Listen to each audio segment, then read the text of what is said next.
Lovely. Thank you, Mike. Hi guys, my name's Alan, I'm an addict. And great to be here, great to be asked to come back down here. Is this the first time I've been here since the day I didn't turn up? Yeah. So I was asked to share and then didn't turn up, got stuck in traffic, everything. That was my fault. So there's always that in the back of your mind, that thing, I wonder if they'll ever ask me again. I wonder if they'll just trust me enough. So it's great to be able to come down here, and it's great to be able to come down here and talk about the traditions. I love Cocaine Anonymous, I love talking about Cocaine Anonymous, and I love talking about our steps, our program, our traditions, our concepts, all of it. And I've learned, I think in my early recovery, I had a fear about the traditions. I thought there was more to them than there is. I thought they were more complicated than they are, and that scared me a bit. So I started to learn about the traditions, and the way it was for me is I never really gained an understanding of the steps until I was able to experience practical application of the steps. So when I started practicing the steps in my life and I seen them working in my life, then they exploded and they come alive to me. And the traditions were like that as well.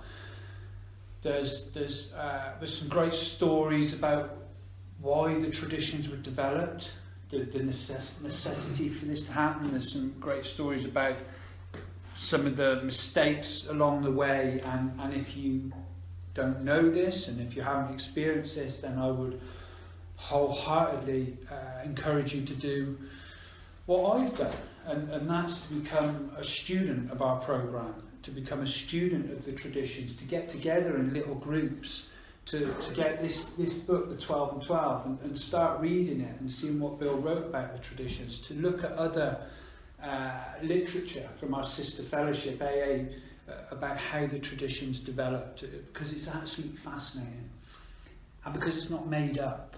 This isn't, you could make a film out of it, but it's not a made up story. This is real experience that brought us there. There's one of the things you'll hear about the traditions often is the steps are for us, and the traditions are for the fellowship, and to protect us from the fellowship. I don't subscribe to that. For me, once I started applying the traditions for me and in my life, like I said, it come alive, and then I was able to practice them in the fellowship. So Bill Wilson, for reasons that you will find out if you investigate, start to develop the traditions. And when we have what we have here, our 12 traditions, and we hear them in most meetings. At some point they're written, and even if you're brand new, you'll have seen the traditions or heard something about it. Generally it'll be the ones related to money that you hear about every time. You just go, shit, you're on about the money again. But you'll often hear about them. But the traditions that we hear of in the meetings, and the traditions that we see up on the wall are actually a bastardized version of our 12 traditions. These are not the 12 traditions that Bill Wilson wrote. When Bill Wilson wrote the 12 traditions, he wrote them in what we call the long form. So all of the traditions, apart from one of them, which I'll talk about in a minute, is longer. Oddly enough, one of them's shorter, which always baffled me in the long form. But they can be found in here. They can be found in lots of places. They can be found in the 12 and 12. And whenever I talk about the traditions, I like to read the tradition as Bill Wilson wrote it first. So I like to read the long form of the tradition, and then I'll just speak a bit about it and go on to the next one. It's not long to talk about the traditions. These spiritual principles, these anchor points for life. We could easily do this every week and talk about one, and we could talk about it and share about a tradition and go around that. So certainly what I'm going to talk about tonight is by no means a concise explanation of it. It's literally just an overview, and on some of them maybe how I've applied them and how I've learned to embrace them from a practical point of view.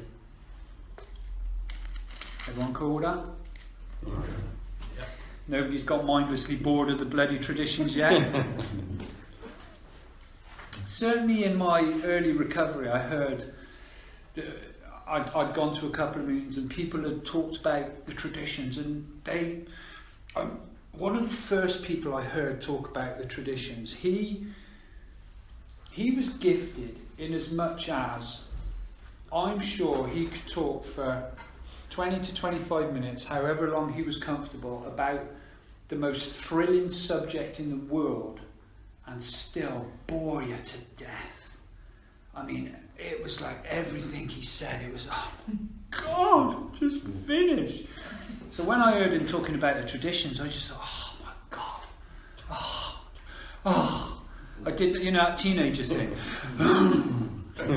And I carried that for a little while. But the traditions are not boring. The traditions are not stagnant. The traditions are alive. The traditions are like the rest of our principles. Our fellowship has 36 guiding principles, and they can be found in the steps, the traditions, and the concepts.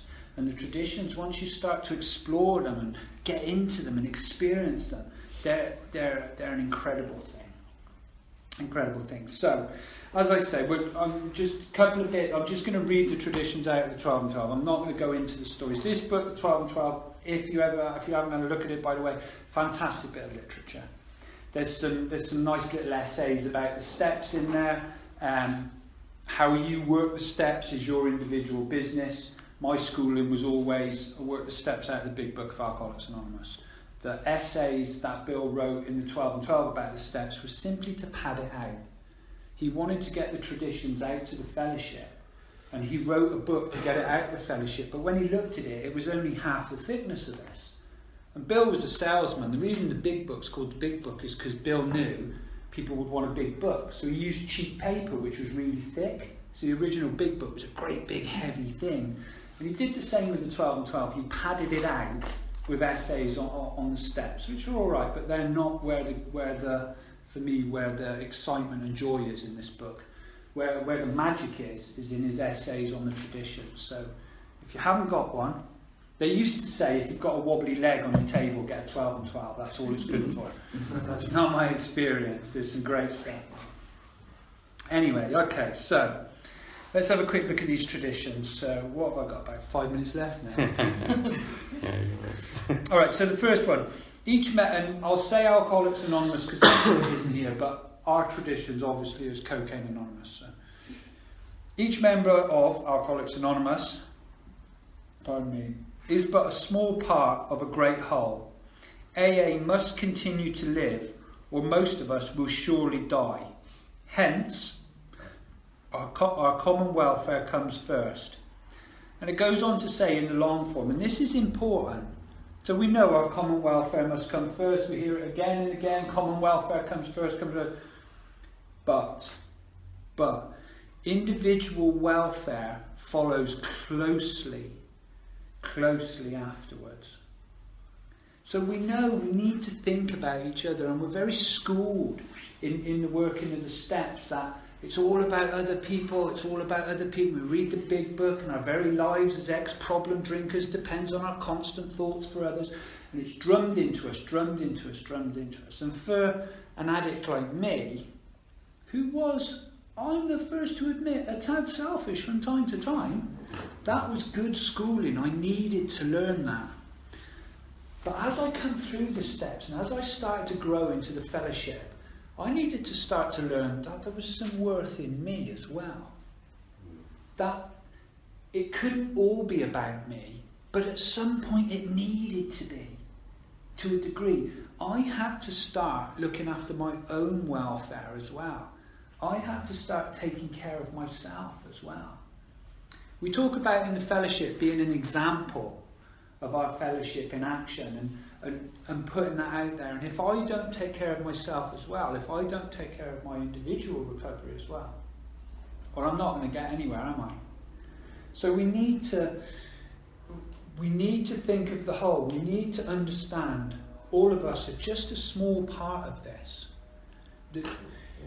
And I've got to tell you, as you go on in recovery, as you get seen around in recovery more and more, it's very, very easy for the ego to start to reassert itself, and it'll do it slyly.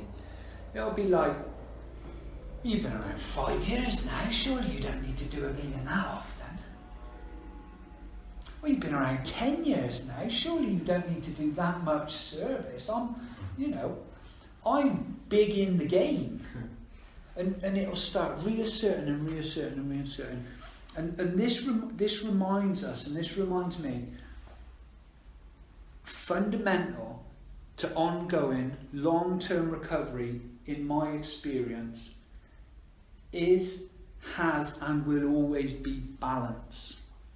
Recovery is a balanced thing. It's not, here's all my recovery here, and here's this part of my life, and here's this part. The whole thing is balanced. And the first tradition reminds us and reminds me of that balance, of that unity, that we're together. Nobody's any better or any worse than I don't like the newcomer is the most important person.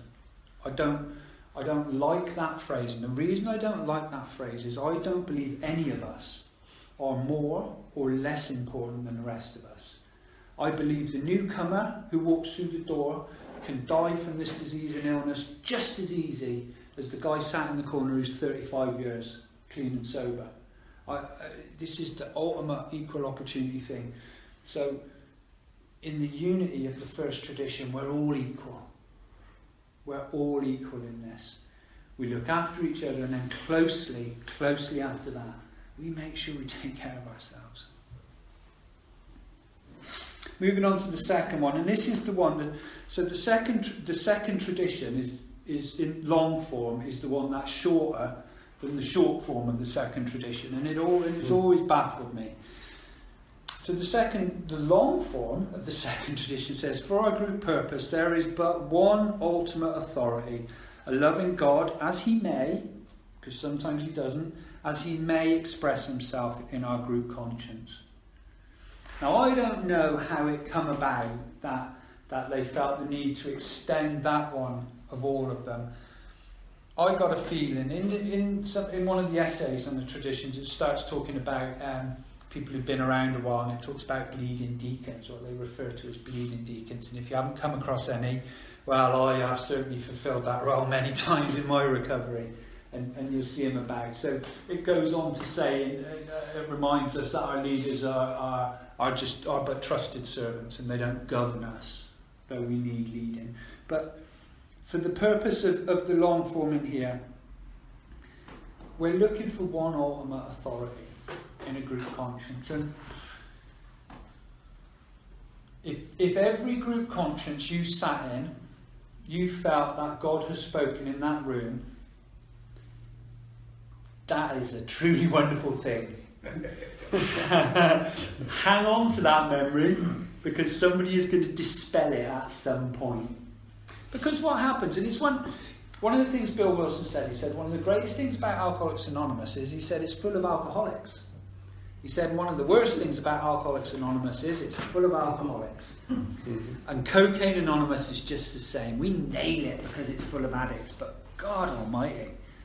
I mean, some of us have done it, especially in committee meetings. Committee meetings are great for people using our guidelines and our traditions and our concepts for just pushing God out of the door. And that happens. And I think sometimes when we're looking at the second tradition, it's about being aware of that. It's about looking at that. It's not CA approved, but I have found it useful. Go online, you'll find loads of versions of the 12 traditions, because like the steps and the concepts, they're freely available to anyone, that are used by fellowships where families are involved. And when you look at applying the traditions in your personal life and in your family life, this sort of thing's great. It's like, so I'm at home and Michelle wants to do this and Jack wants to do this and I want to do that, and okay, what we're going to do is we're going to have a group conscience and we're going to try and let God into the picture as best we can. And sometimes we do and sometimes we don't. pardon me, but it's a great way to practice. It's a great way to get the feel of the traditions, because practicing them and looking for opportunities to practice them in your day-to-day life, in your family life, in your work life, in your friendships, in your relationships, trust me, they will come alive. They'll light you. In my experience, they will light you up. So we move on to our third one, and our third tradition in the book, a bit more longer, so watching time, Jode, I'm watching the time. Our membership ought to include all who suffer from alcoholism or drug addiction. Hence, we may refuse none who wish to recover, nor ought AA or CA membership ever depend on money or conformity. Any 2 or 3 alcoholics or addicts gathered together for sobriety may call themselves an AA or CA group, provided that as a group they have no other affiliation. So it's quite clear we don't want to be affiliated with other stuff. If you get to a point and you look at traditions, development, some of the history around it, look for a group called the Washingtonians. There's some fascinating history about the Washingtonians, and certainly for Bill Wilson, it was instrumental in him driving forward the traditions, and it talks about the dangers of affiliation and what happened to them. Because unless you're into this kind of history, I doubt very much anybody's heard of the Washingtonians. A very good reason for that, and it's to do with affiliation. What interests me about this is how my perception of this has changed. So it used to be, only requirement for membership is a desire to stop using, that's it. I looked at that. Then I looked at this, then I looked a bit deeper. And what it says is, what Bill Wilson wrote is, we may refuse none who wish to recover. Now, we have a bit of controversy in our fellowship sometimes. There are some meetings you go to, if you announce yourself as a recovered addict, they want to shoot you in the head. People really repel from it. You never recovered. What Bill Wilson said when he wrote this is, we refuse none who wish to recover. So if you're coming here as a dating agency, this ain't the place. If you're coming here for a fight, this ain't the place. If you're coming here to DOS, this ain't the place.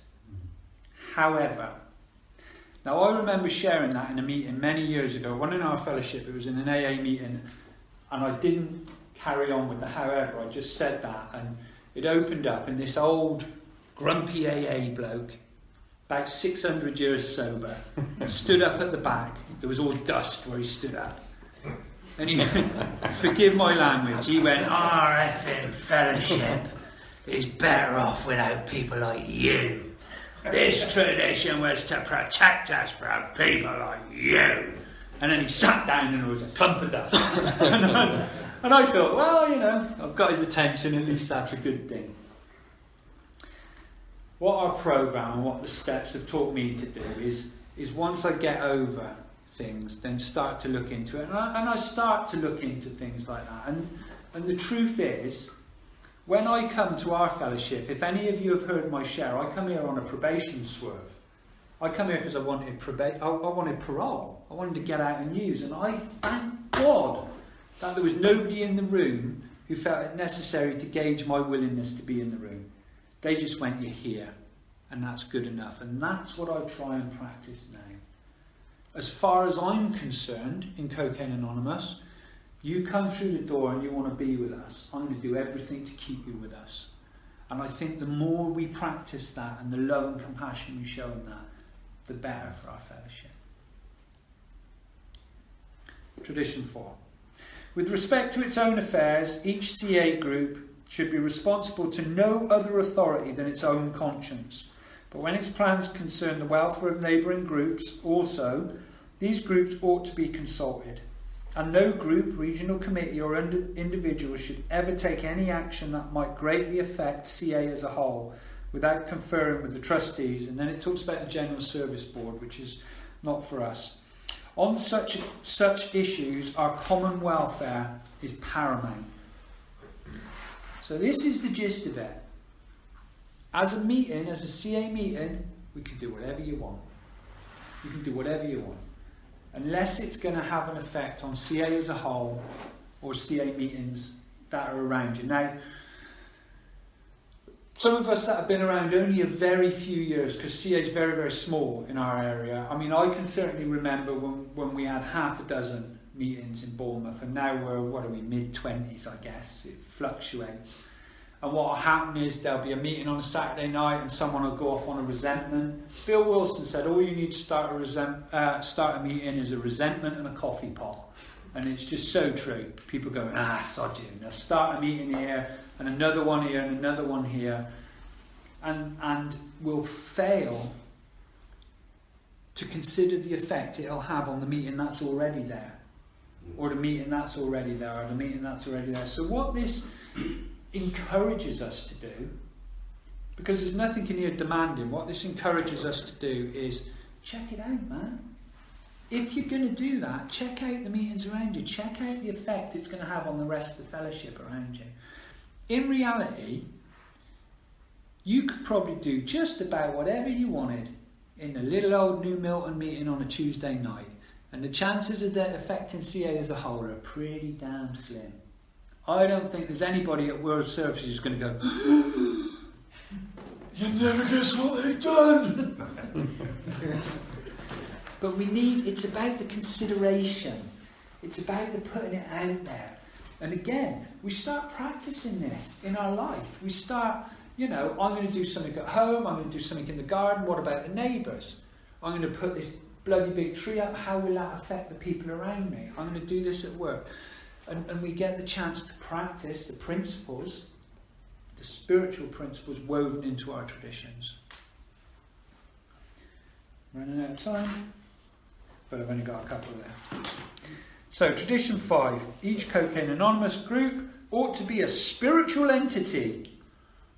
Holy shit. A spiritual entity. Each group, just get on that, ought to be a spiritual entity having but one primary purpose. That doesn't mean just one purpose. That doesn't mean an only purpose. There are many things we can do, but one primary purpose. And that is that of carrying its message. Now this is really, really important. Carrying its message to the alcoholic or the addict who still suffers. Now the alcoholic or addict who still suffers can be 2 seconds in or 25 years in. Do you remember I said equal opportunities? It can cut you down at any point. But the important thing is it's the group's message. So we've talked about a group's conscience. We've talked about how we're going to come together. We've talked about how we're going to get God in the picture. We've talked about how we're going to consider what's going on around us and outside us. So we've started working and chipping away on the selfishness and self-centeredness that the 12 steps help us deal with in the beginning.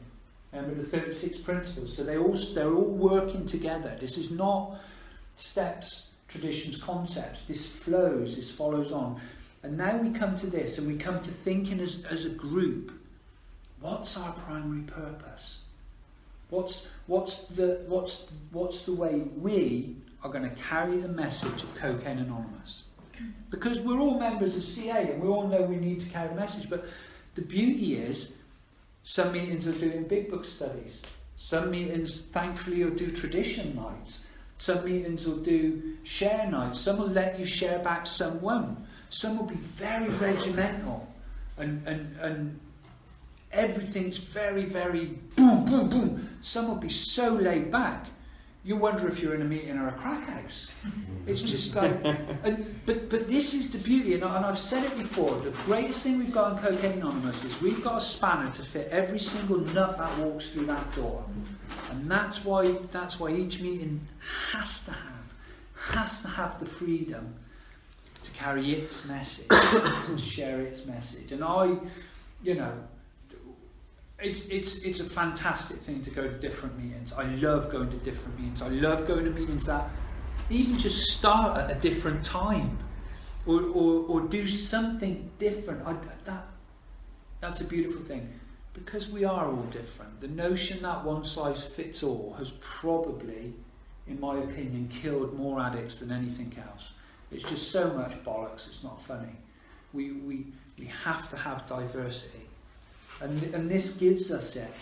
We can get latched on the primary purpose, and we can forget the freedom that the traditions give us. So that moves me on. One more. I've got 5 minutes to talk about tradition 6. Excellent. Because tradition 6 in here, like tradition 6 on there is like 2.5, 3 lines. Tradition 6 in here is 2/3 of the page. So get comfortable. Problems of money, property, and authority may easily divert us from our primary spiritual aim. Remember a minute ago, spiritual? We're a spiritual body doing this. Spiritual body. Remember we invited God in back earlier on? Can divert us from our primary spiritual aim. We think, therefore, that any considerable property of general use to AA should be separated, incorporated, and managed, thus dividing the material from the spiritual. Bill Wilson said the only place that spirituality and money mix is in the hat. He said anywhere else we need to be really wary of this. An AA group as such should never go into business. Secondary aids to AA, such as clubs or hospitals, which require much property or administration, ought to be incorporated and so set apart that if necessary they can be freely discarded by the groups. Hence, such facilities ought not use the AA name. Their management should be the whole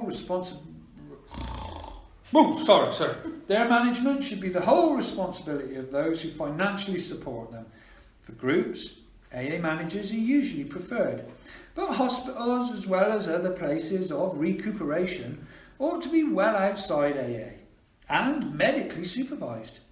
While an AA group may cooperate with anyone, such cooperation ought never go as far as affiliation or endorsement, actual or implied.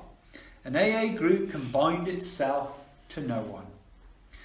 Now, anybody who has read Bill Wilson will know that Bill can, from time to time, just start waffling like a bloody lunatic. And it's just like, some of the times you'll read Bill's writings and you think, God, Bill, man, come on, please. Tradition 6, for me, when he wrote the long form, was one of those. Remember I said about the bastardised versions? Well, I happen to believe that the shorter version of Tradition 6 is where it should have been in the first bit, and I don't know what he was on doing. But so the short version just says an AA or a CA group ought never endorse, finance or lend the CA name to any related or outside enterprise, lest problems of money, property and prestige divert us from our primary purpose. Money, property and prestige have consistently attempted to divert me from my primary purpose of recovery again and again. I can buy into that. Oh, I want this, I want that. Me and Toby were on about it driving down. The bigger car, or the nicer camera, or this, that and the other. So I know in my personal life how perilous this can be. And as a fellowship, we need to always fall back to that. Bill Wilson talked about a thing called corporate poverty, where the less we've got, the better we do. So we need some things. We need a little bit of literature. We need to make, a few key rings and stuff. But the reality is that if we can drop everything, if your literature person can go and leave tonight and never come back, or go and leave tonight and lose all the literature, and the meeting still happens next week, brilliant. If so much is invested in property, prestige, etc., that it can all go down the plug hole and there's no meeting next week, well, we're all in trouble. And this was talking about, in America they have clubhouses, they have properties, they have lots of things, but very, very simply for us and for me, the practical application is, what's my primary purpose? My primary purpose in life is to be a good, active member of Cocaine Anonymous. And I am very well aware of what can divert me from it, and Tradition 6 reminds me of that. I'd love to keep talking about this. I encourage anyone and everyone to immerse yourself in all 36 of our principles. Because if you just work and rework the steps, you're only getting a third of the deal. The traditions, when applied in your own life, in my experience, will light you up. It's a great thing, and thanks for listening to me talk about the first 6. Thank you. Thanks, Alan. I'll now hand you over to Jodie, who's going to speak on traditions 7 to 12. Thank you. I'm Jodie, I'm an addict. Hey Jodie. Thank you for asking us to come, and thank you, Alan, for your part. I'd like to carry on in the style of Alan, but I know if I do, I'll just end up getting confused and trying to be something I'm not, so do it my way. Which doesn't always get me in trouble these days, having had a spiritual awakening as a result of the 12 steps. I love the traditions. One of the last times I spoke about them, went into the meeting and they said, it's about the traditions, and I kid you not, about 5 or 6 newcomers walked out when they heard what it was going to be about. And that makes me a little bit sad. I understand it, I get it, because it can be like Alan has said, but I absolutely love them on the basis that they are what keep us together, what keep us going, and if we use it in here and out there, they absolutely work wonders. And I had a much greater understanding of the traditions before I understood anything about the steps, because I was going to meetings a long time before getting a sponsor or taking the steps. Not recommended, obviously. I stayed unwell for quite a long time. But I had no idea about the steps, but I started to get a basic understanding of hearing like Tradition 7, which is the one I'm speaking about first.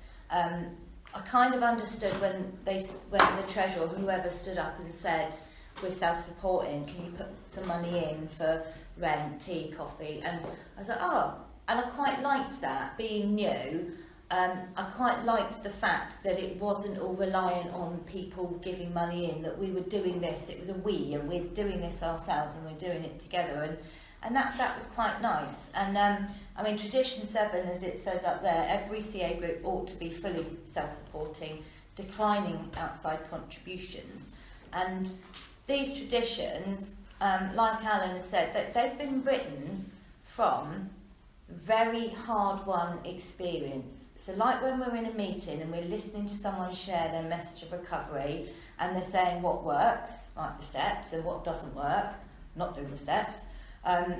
These traditions are like that. They've gone through loads of mistakes, loads of trial and error, got loads of things wrong, and were good enough to put it down and say, look, this is what we've learned, this is what will keep this thing going, here you go. And it is through trial and error. They tried having money coming to them from outside, AA, back in the old days, and it didn't work. There used to be, like when they had the clubhouses and all that in America, somebody I think donated a clubhouse or the money for one, and then it says in the book, it talks about they promptly installed like an alcoholic to run it.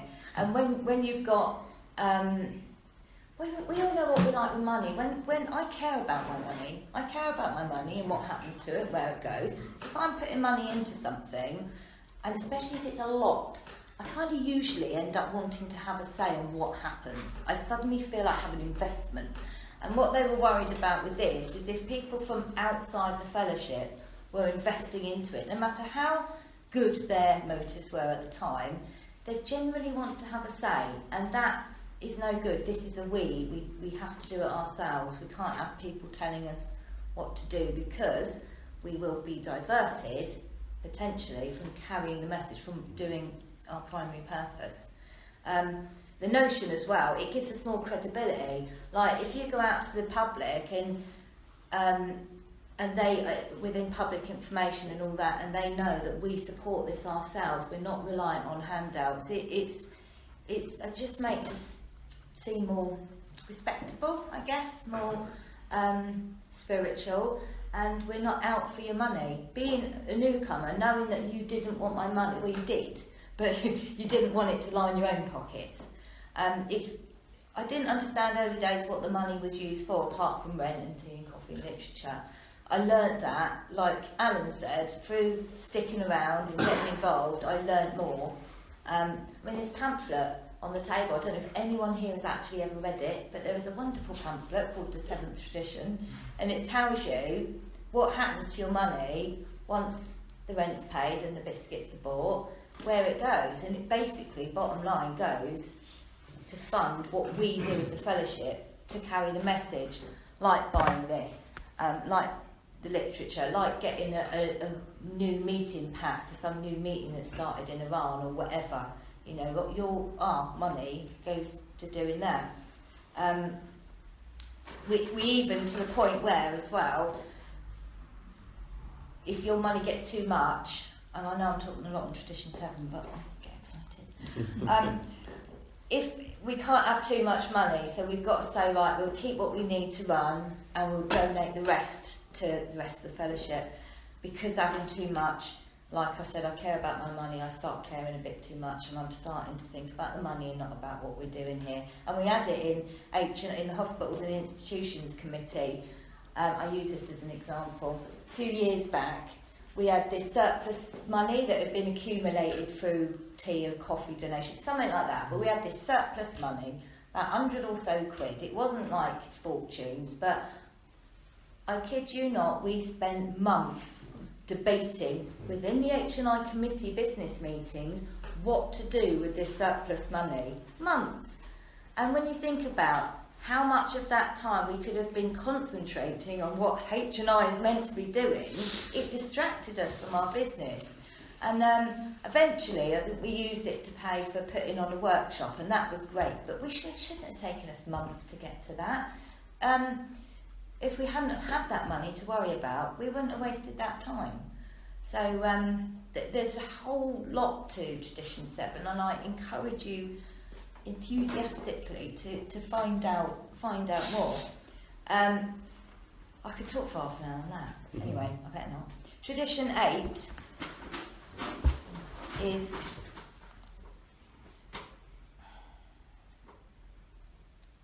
right. So, Cocaine Anonymous should remain forever non-professional, but our service centres may employ special workers. So basically what they're saying there, we do not get paid for doing 12-step work. There was a lot of controversy early days of AA about AA members who did get paid for doing 12-step work and where the line is. The best example of it now is treatment centres that we've got. You know, there's a lot of people who come through treatment do find that they want to work in that field, and that's fair enough, or work with other addicts or alcoholics, and that's fine, and that's great. However, it talks about, in some of the literature, about it's like wearing different hats. When you're at work, in your place of work, you are being paid to do a job, and although you may say you want to talk about, you know, the benefits of 12-step recovery, you are not there as a CA member carrying the CA message. You are there as a recovered addict who's working in the field doing a job. When you're in a CA meeting, you are a recovered addict carrying the 12-step message. When you're doing a one-on-one 12-step call with someone or working with someone, that's different. So you might get paid for using your skills, using the things you've learnt within recovery, but it's not carrying the message. They're two different things. When I was still using, I went to some drug service or other, and the guy there tried very hard to encourage me to go to 12-step meetings, and all I thought, I didn't know much about them at the time, but all I thought is, well, he's getting paid for this. I didn't take him seriously by any stretch, because I was seeing him in a professional capacity, and although he was probably a recovered addict trying his best to carry the message, but being careful because he was in work and you can't do two things at the same time, I just didn't take him seriously. So it was another addict who had recovered as a result of the 12 steps, carrying the message to me free of charge, wanting nothing more than to see another addict recover and share what they had learned. That's what got my attention, and that's why we need to stay non-professional, because that's what works. It does say we may employ special workers, like jobs have to get done. The CA World Service Office, they employ a worker to do work, actual work, and they give them actual money to do that job. Like, you can't rely, although we all do service and you know, we do that because it's part of our recovery, you can't rely on the good nature of people to just rock up every day, Monday to Friday, 9 to 5, deal with all the mail, deal with all the emails, get all the literature sent. You have to have a certain level of, okay, we need a worker to do this. Whether they be an addict or not an addict, it's not always a requirement that they're an addict to get to do certain work. You might have 2 people, one addict, one not.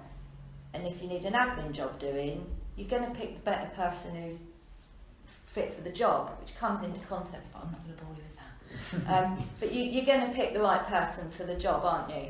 And you will occasionally have to pay for that, but it's not ever paying for 12-step work. It's paying somebody to facilitate, to help us get the 12-step work done, if that makes sense. I hope it does. Tradition 9, CA as such CA as such ought never be organised, but we may create service boards or committees directly responsible to those they serve. Brilliant thing about all 12-step fellowships is the service structure, the upside down triangle, the fact that the groups, the members, we are in charge, we run this thing. It may not feel like it, we may not have no idea what we're doing when we come in and we're new, but we are the ones who are at the top of the ladder, and that is just how this was designed to be, so that it's a we thing, so that there's no 1 or 2 people in charge telling us what to do. We decide what to do, like what Alan spoke about, through the process of a group conscience. We all get a vote, we hope that God turns up, or we let God in, should be more the point, and we decide what happens, and that sort of filters down through the service structure. So we're in charge, but we can't, it shouldn't be organised to the point of having a register of who's here and who's not here and all of that, because that would be almost squeezing the life out of it. You know, when you hold something too tight, you kill it. You need to have a certain amount of freedom. So we need, stuff has to be done, like the lovely cup of coffee that you made and brought out, you know, thank you very much, by the way, the biscuits that are here, the literature that's here, that needs organising. So you need a tea person and a literature person, you need someone to take the meeting, you need to know that someone's going to be here opening the venue every week. So that kind of organisation we need, and we elect people to do that. We need committees such as public information, so that we can carry this message, so that we can grow and reach other addicts and alcoholics. But it shouldn't be organised to the point of killing it.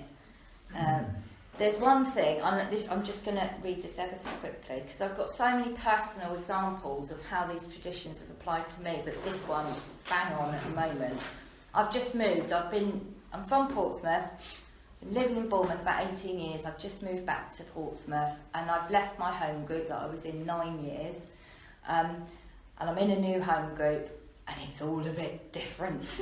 And for me, who likes things in a certain way, it's a bit uncomfortable. I'm having to do a lot of praying around, it's fine, it doesn't need to be organised to within an inch of its life, you know, they've coped without me, I've just turned up, and because I want to change everything. And in Tradition 9 it says, who is more unpopular than the old-time CA, full of wisdom, who moves to another area and tries to tell the group there how to run its business?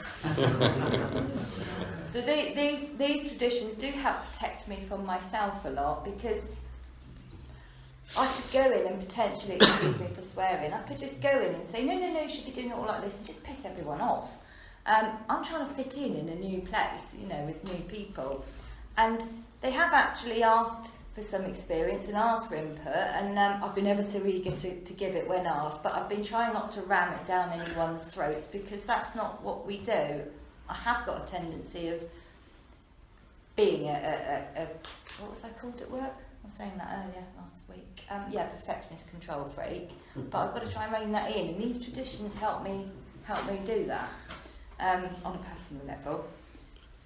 Right, time-wise, how are we doing? Tradition 10. Cocaine Anonymous has no opinion on outside issues. Hence, the CA name ought never be drawn into public controversy. So an addict with no opinion, fancy that.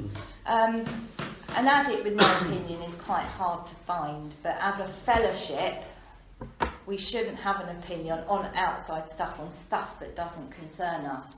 And again, that comes from experience of old.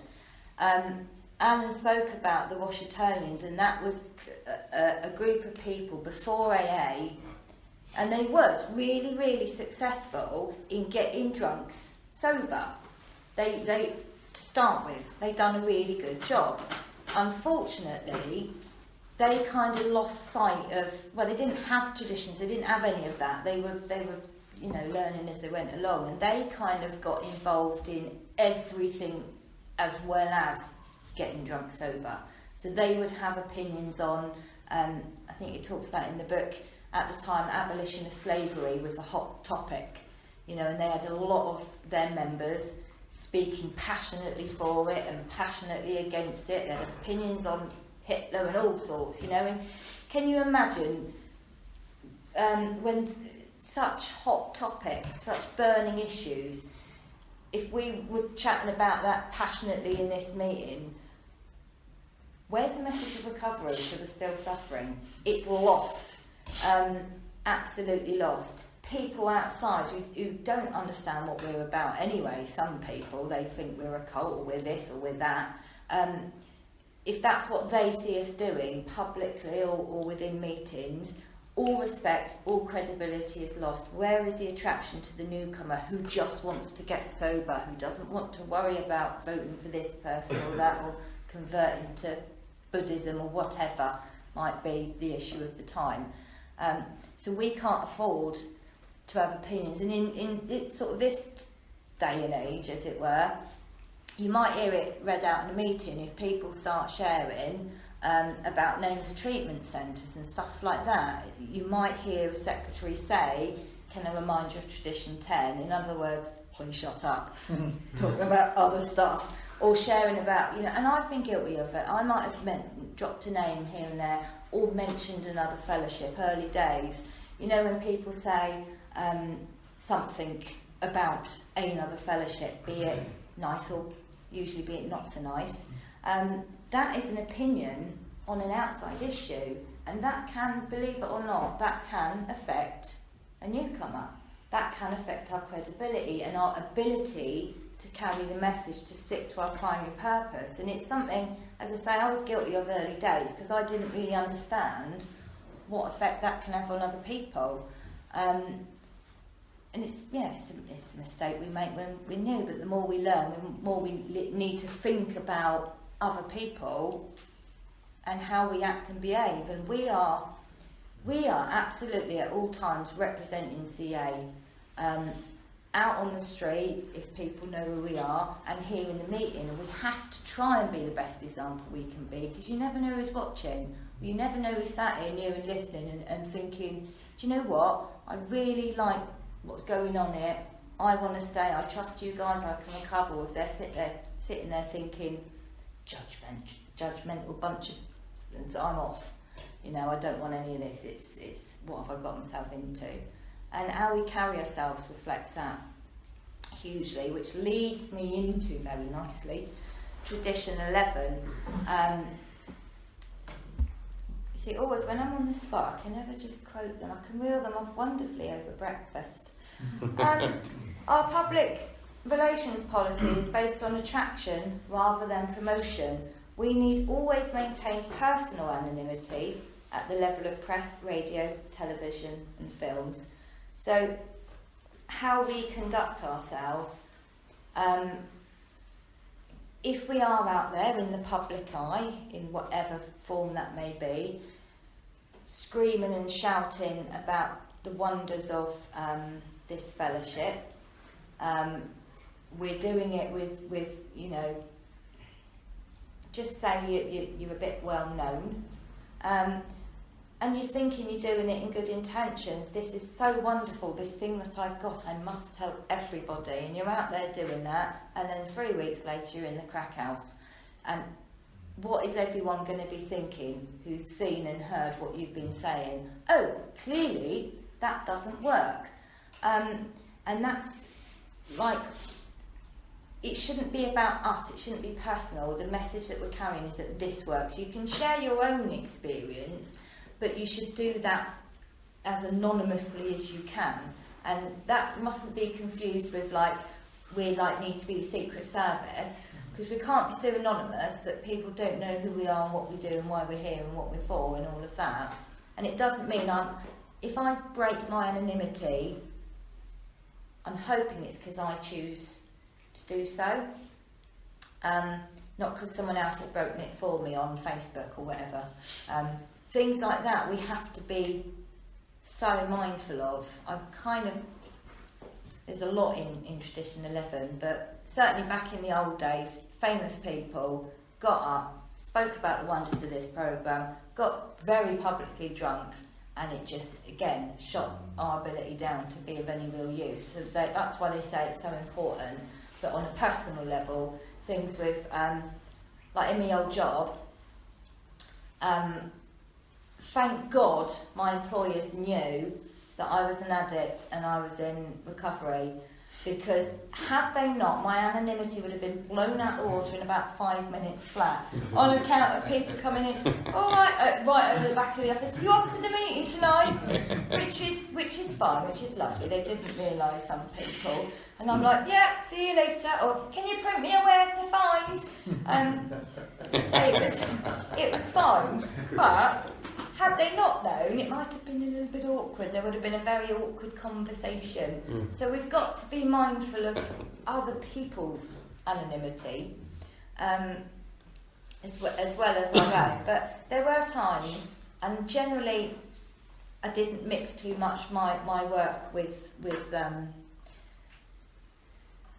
recovery, but there were on occasions time when I chose, if people knew, a lot of people knew me in my old job and that was fine, but there were some people who'd come in who didn't know I was an addict and I'd recovered with the 12 steps, and there was occasions when I might have had a quiet word with a couple of people who came in and just said, look, I know how you're feeling, and I'm talking about people who've come in busted, absolutely busted, and your heart goes out, and I chose to just say, I know how you're feeling, I've been there, if you want some help, and I've, you know, yeah, that's a personal choice for me to do that. But I certainly, we have to, it says attraction, not promotion, and that goes back to what I was saying about being the best example that we can be. If you're in meetings sounding absolutely wonderful, but out on the street acting like an idiot, that was a moment to pause before I spoke, then you know, what example is that? We've got to try and practice this in all our affairs, which is hard to do, because, you know, I can sound lovely and spiritual at times and then not be quite so spiritual when someone cuts me up on the motorway. Do you know what I mean? But we've got to try our absolute best, and we've got to try and practice what we preach so that we can attract. And if we're going around trying to shove this book down people's throats, literally, by avid promotion, I know it puts me off. Any hard sell puts me off. Think about when you go in a shop, the hard sell you get, you're just like, leave me alone, I couldn't get out there quick enough. And that's quite pertinent to me. And it's 9 o'clock, so I need to hurry up. Like Alan has said as well, please do. Oh, that's half my life on the floor. Sorry, it's just for today. Thank you, Mike. Please do look into it further. There is so much in these. I can't stress enough how excited it is when you start looking into it and thinking about what it means to you personally. So tradition 12. Tradition 12, to be honest, is probably the one I struggle in putting across. I struggle with it most, and I don't know why. But what I'm going to do is, as Alan did in this case, I'm going to read out the long form in the back of the 12 and 12. This is the mini version of the big version, just in case you wondered why mine looks very different. So it says, and finally, we of Alcoholics Anonymous believe that the principle of anonymity has an immense spiritual significance. It reminds us that we are to place principles before personalities, that we are actually to practice a genuine humility. This to the end that our great blessings may never spoil us, that we shall forever live in thankful contemplation of Him who presides over us all. And I think that nails it beautifully. I can't describe it better than that. It's about us, not me. It's about we, not I. Humility being the essence of it. The great bit, we hear it all the time, practicing putting principles before personalities, and the amount of times that I've had to learn how to do that and pray for guidance from whatever's out there to help me do that, because I can be as guilty as the next person of making this personal, and I have to put that to one side because it's damaging to me and it's damaging to others and it's damaging to my recovery, even if I've got the best intentions in the world of wanting to vote for Sarah because she's my friend and I want her to get this commitment, and she may not actually be the best person for that particular role. You know, it may be that I want to vote her in as secretary because she can then be my mate if I'm doing the job next to her, but she doesn't even know how to turn a computer on. I'm sure you do, but that's an example. It could be as simple as something like that actually I need to vote for the, you know, sometimes it can be hard. It can be really hard to separate principles and personalities, to take that difficult vote of no confidence when, especially someone that you might be close with, isn't fulfilling their commitment. And I know you've got to have God. You've absolutely got to have God in it, because you can't just be like, well, guidelines say this. You know, we must do this. There must be God. There might be a reason, a very good reason why someone hasn't shown up. And but at the same time, any action that we're looking to take within this fellowship, we should truly try and look within and where's God in that? Where is God in that? Not just what do I think. And if generally I ask myself that question, where is God in this? More often than not, the right answers will come. I'm very aware that it's like now 9:04, and I have 2 minutes remaining, so I'm not going to just pad for time. I will just say thank you, and any questions, I'm sure me and Alan will be delighted to bore you to tears on anything or what we spoke about. So thank you very much.